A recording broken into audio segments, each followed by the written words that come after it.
Bismillahirrahmanirrahim. Assalamualaikum warahmatullahi wabarakatuh. Kaifa halukum jami'an? Bi khairin, alhamdulillah. Semoga senantiasa dalam keadaan baik dan dalam kebaikan. Nah, Ustaz yang di kelas 2A dan di kelas 2B. Baik. Anak Ustaz sekalian, kita akan melanjutkan pelajaran kita pada term keempat ini, yaitu bab ke-5, zikir setelah solat fardu. Kemarin kita sudah membahas tentang solat berjemaah. Sekarang kita bahas zikir setelah solat fardu. Ada di halaman 105 pada buku catatan, pada buku paket masing-masing. Silakan dibuka bukunya, siapkan bukunya ya. Baik, Ustaz mulai pembelajaran kita zikir setelah solat fardu. Setelah selesai solat, hendaklah kita berzikir terlebih dahulu. Marilah kita belajar berzikir setiap hari agar dicintai Allah Subhanahu wa taala. Nah, kita setelah selesai solat, kita senantiasa berzikir kepada Allah ya. Setelah solat, kita biasakan berzikir setelah solat. Karena ini juga harus ya.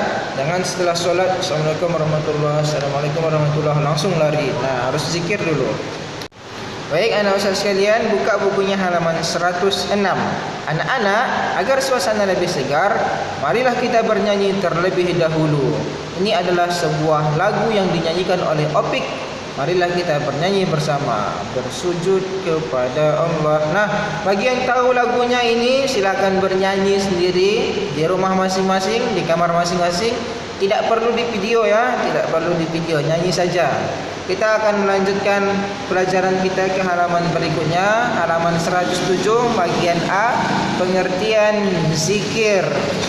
Pengertian zikir atau arti dari zikir. Setelah melaksanakan solat 5 waktu, kita disunahkan untuk berzikir. Nah, kalau ditanya nanti ketika ujian atau di luar rumah atau di luar atau orang-orang lain yang bertanya, apa hukum zikir setelah solat? Hukumnya adalah sunnah. Hukumnya adalah sunnah. InsyaAllah akan keluar nanti waktu ujian ya. Ingat nanti itu jawabannya. Zikir adalah mengingat atau menyebut nama Allah Subhanahu wa taala. Zikir boleh diucapkan secara lisan atau di dalam hati. Nah, maksudnya boleh diucapkan dengan keras atau bersuara, atau boleh juga diucapkan dalam hati. Misalnya subhanallah, subhanallah, subhanallah, itu bersuara. Dalam hati tidak kedengaran. Zikir merupakan sarana kita untuk mendekatkan diri dan mengingat Allah Subhanahu wa taala. Bagaimana cara kita untuk mengingat Allah? Salah satunya adalah berzikir, mengucapkan atau menyebut asma Allah, menyebut nama Allah. Bisa subhanallah, bisa alhamdulillah, Allahu akbar, banyak macam-macam zikir ya. Menyebut nama Allah bisa saja, ya Allah, ya Allah, ya Rahman, ya Rahman, ya Rahim, ya Rahim, dan lain-lainnya. Ada 99 Asmaul Husna. Dengan selalu mengingat Allah, maka kita akan terhindar dari perbuatan yang dilarang oleh agama. Baik anak Ustaz sekalian, dengan senantiasa kita berzikir kepada Allah Subhanahu wa taala, baik setelah solat maupun di luar waktu solat. Maksudnya setelah solat zikir, doa, kemudian keluar dari masjid zikir terus, zikir, senantiasa berzikir. Nah, itu akan membuat kita terhindar dari perbuatan yang dilarang oleh agama. Misalnya nih, ketika main-main sama kawan-kawan, antum berzikir dalam hati, subhanallah, subhanallah, subhanallah. Ada kawan yang kurang baik, dilihatnya mangga tetangga, kita ambil mangga yuk katanya. Tuh, karena antum berzikir mengingat Allah, antum takut Allah marah kepada antum, maka antum tidak akan mau untuk mengikuti kawan tadi, tidak akan mau untuk mengambil mangga yang bukan hak kita. Pasti nanti antum katakan, tidak, itu tidak boleh, dilarang Allah, nanti Allah marah.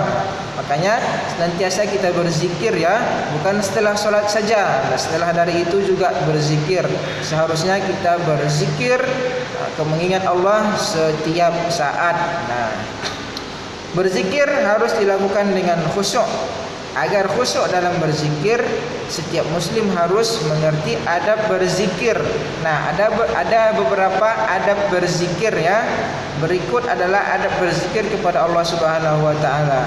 Nah, ada beberapa adab untuk berzikir supaya seorang muslim yang berzikir mengingat Allah itu khusyuk. Yang pertama, niat dengan ikhlas hanya mengharap ridha Allah Subhanahu wa taala. Nah, mengharap ridho Allah Subhanahu wa taala itu niatnya ya. Bukan niatnya untuk mendapat THR, bukan niatnya untuk mendapatkan jajan yang banyak, bukan. Niatnya untuk mengharap ridho Allah Subhanahu wa taala. Yang kedua, dengan merendahkan diri dan rasa takut dengan azabnya. Kita merendahkan diri kepada Allah. Kita ini rendah, Allah Maha tinggi, dan kita merasa takut akan azabnya, takut sama azab Allah. Kemudian yang ketiga, merendahkan suara dan melembutkan suara. Subhanallah, subhanallah. Lembut suaranya supaya kita khusyuk untuk dalam berzikir. Yang keempat, memahami dan meresapi apa yang diucapkan. Memahami dan meresapi apa yang diucapkan. Subhanallah. Memahami apa arti subhanallah itu ya.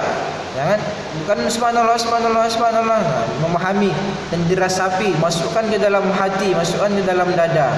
Apa makna subhanallah itu? Kita resapi apa yang kita ucapkan supaya nikmat yang terasa ketika kita berzikir. Yang kelima, dilaksanakan setelah sholat fardu lebih utama. Setelah sholat fardu tetap berzikir ya. Kita melihat sesuatu yang aneh di jalan, kita ucapkan subhanallah. Kita melihat sesuatu yang indah di jalan, kita ucapkan masya Allah. Kita lihat yang tidak patut.